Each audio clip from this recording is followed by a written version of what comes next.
How to buy Pokemon cards in a way that you can sell them.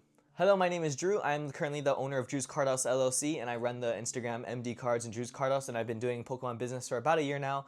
A little disclaimer, I'm definitely nowhere near a very successful Pokemon business owner, and I'm definitely not like the most knowledgeable either. But I do want to share my experiences and my opinions on it. So if anyone has any questions, please make sure to leave it in comments. And if anyone has their own experience or advice they want to leave for anyone else, make sure to leave it in the comments. This is part 1 in a 4-part series I'm making of how to make a Pokemon business. In this video, we're going to talk about the different ways to buy Pokemon cards, specifically buy it in a way that you can sell it. For example, buying at card shows, buying online, flipping, things like that. First, the number one step that everyone needs to understand is that Pokemon is a community-oriented thing, like a community-oriented market. So the only way you're going to be able to buy is from other people. Like obviously, you know, distributors, blah, blah, blah, blah, blah, blah, blah. But that's all for like the more higher level stuff. For now, if you're just starting, here's what you need to understand is that you're going to be buying from other people. You are like a pawn shop where people will come to you to sell their cards to you. So you need to build a community first. And a lot of people are like, oh, how do I build a community? Things like that. And the best ways to do this is, one, in my opinion, social media, in-person events, your friends, things like that.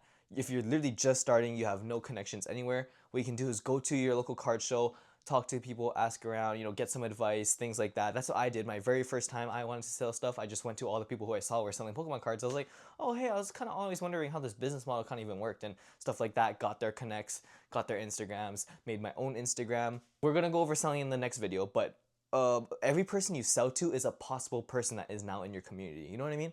When you sell it to someone on Facebook Marketplace, at a vending show, anywhere, make sure to share your Instagram with them, your Facebook, your whatnot, anything, literally anywhere. Make sure to build your community as much as you can, and that's how you guys are gonna buy cards from people. You don't go, or it is a strategy that we're gonna talk about later, but usually, especially in the beginning, you don't necessarily just go on eBay, look for something that's below market, buy it, and then resell it. What you do is you make your community understand, hey guys, I'm buying and selling Pokemon cards. I buy at these prices, I sell at this, things like that. Come check me out, and maybe they'll sell their cards to you. Next, I'm going to be going over the kind of percentages that you want to buy it, in my opinion at least. In my opinion, the only times you can really buy it 100 to 90% are a very few cases. One case, you understand the market and you know that thing is going to go up. For example, a lot of people started buying megas at any kind of percent market that they could find a few months before the Mega Evolutions thing released, because they knew that when Mega Evolution is going to get released, it was going to go up in price.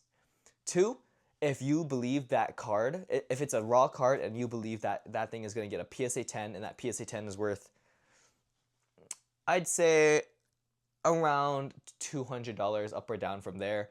Because if you do fail and it's not a 10, which shouldn't happen if you have your good eye, then it would still be kind of worth it just to have the card. And 2, if you do get the 10 after paying the $30 or $20 to $30 a card that's going to cost you, then you made a good amount of profit and things like that.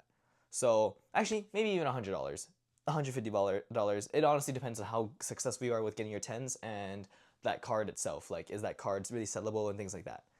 And finally, another thing that you can kind of buy at 90 to 100% is really, really, really popular selling cards. For example, a lot of vendors buy PSA 10s of Pikachus, EVs, this super sought after card at 90% because they know that they're going to be able to sell it within a few days or even that day at 100% market, and they make that quick 10%. And usually it has to be kind of higher in price. Like, a lot of people only buy 90% like $500 plus, because they know $500, 90% of that is $50. They will make their $50 profit instantly. But let's say if it was a different card that takes longer to sell, market will fluctuate, and then you might not get that same margins. Or if it was a cheaper card, 10% of $10 is $1. If you pay taxes, things like that, it's kind of, it's a little bit shaky. Next, 80 to 90%. A lot of the 80 to 90% is kind of the exact same thing as the 90 to 100%. You know, if you think it's going to get a 10, you should definitely buy it, things like that. But 80% is kind of where you can start being a little bit more flexible with your buying. For example, 80% is also where I'd suggest that you can start buying any popular English or Japanese sealed, because English or Japanese sealed is usually the best investment that you can make in general, because everyone's always looking for sealed. It's really quick selling and things like that. But when I say popular English and Japanese sealed, I literally mean like, I mean basically booster bundles, booster boxes, ETBs, a lot of those really popular ones. But a lot of the smaller collection boxes, even though you might be able to find it at 85, 80%, believe it or not, it's going to be a lot harder to sell. Plus, a lot of collection boxes are really big, so if you're shipping them online, that profit margin is gonna cut into your shipping and things like that. Also, in general, 80 to 90%, I really suggest looking at really popular selling cards even below that $500 range, like even like $100 or less.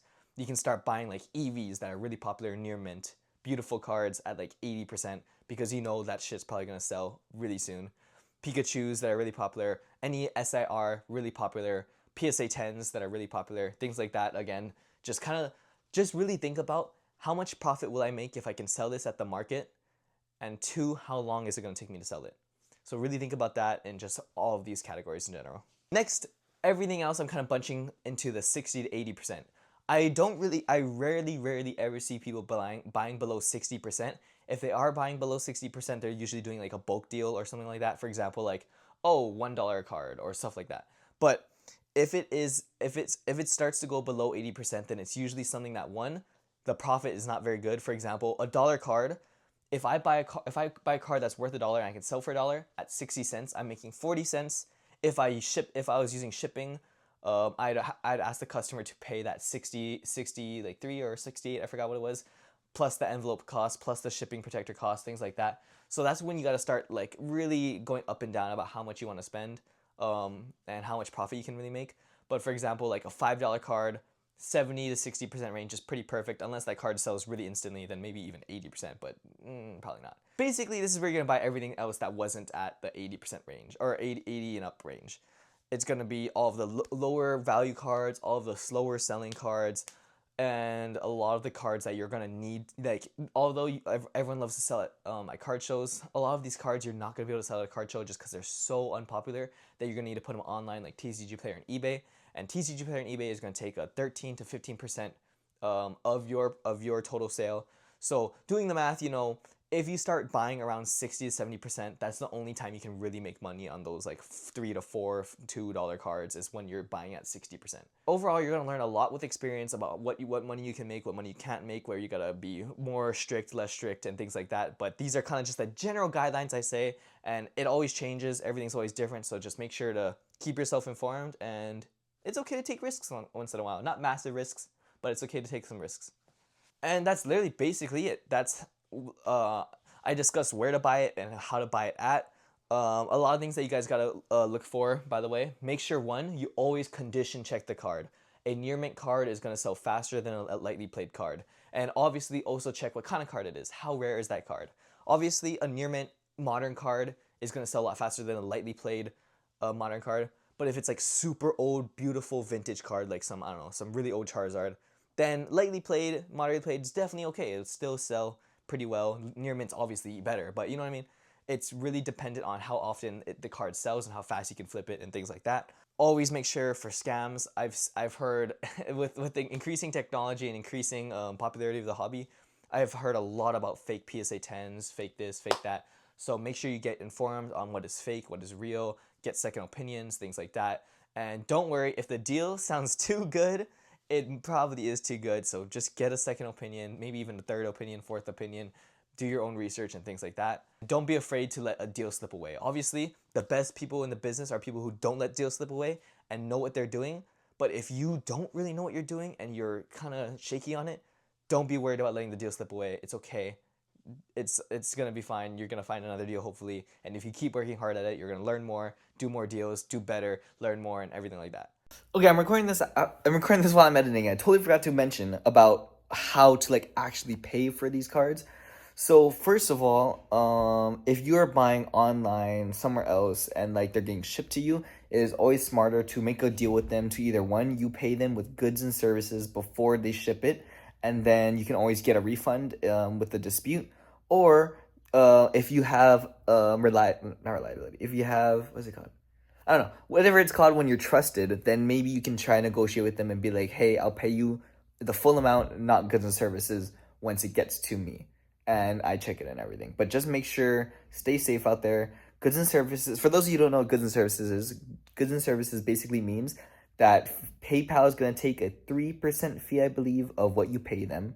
So if you were to give them $100, they would only get 97, I believe. And that $3 goes to protection. And if they do not meet their end of the deal, then you can make a dispute on PayPal and then you get your 90 or you get your $100 back. Um, but you'll learn who's trustworthy, who's not trustworthy, and just make sure to always look for the telltale signs. Like if there's someone who's an obviously known scammer, try to do some research on whoever you're buying from. Or if they're a well-known seller, then you're pretty safe. But just in general, make sure you're buying from the correct people. And if you're in person, that's when you got to look for the more harder to tell scams. But yeah, be safe out there. And yeah, I really can't emphasize more about how important it is to have a community. Since you are acting like a pawn shop, literally the only people who are going to sell Pokemon cards to you at the prices where you can resell them are your people, your community.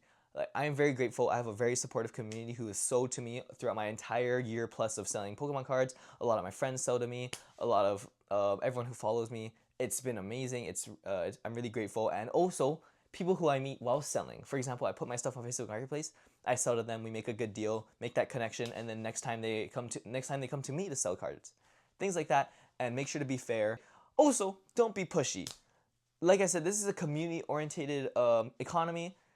People don't have to sell you their cards. People don't have to want to buy cards. People don't have to do any of this. So don't be pushy with people. Don't be rude. This is all a hobby. This is all card games. You know what I mean? I mean, in general, you should never be pushy, but especially with something like this, where it's all about the community, don't be pushy. You are here not because, obviously, you're here because you want to make money, but you're here because you want to make money doing Pokemon. So have fun. Don't be rude. Build your community, and don't be afraid to make risks, but also don't be afraid to lose deals because you think it's too good or too risky. Just be informed, test the waters, get second opinions, ask people like me or anyone else, your friends, people on advice. And those are my general guidelines of buying Pokemon cards. If anyone has any questions, please leave in the comments. And speaking of buying, once you buy, you gotta sell, right? So a lot of the supplies I personally use to sell online, in person, everything like that is in the description down below. It's in a link tree. There's 2 link trees. One link tree is to all my socials and things like that. The second link tree is gonna have all of the deals that I have found recently, especially a lot of them. I put eBay deals of like bulk cases of penny sleeves, cases of this, bulk that, bulk this, and a lot of the bubble wrap, envelopes, things like that.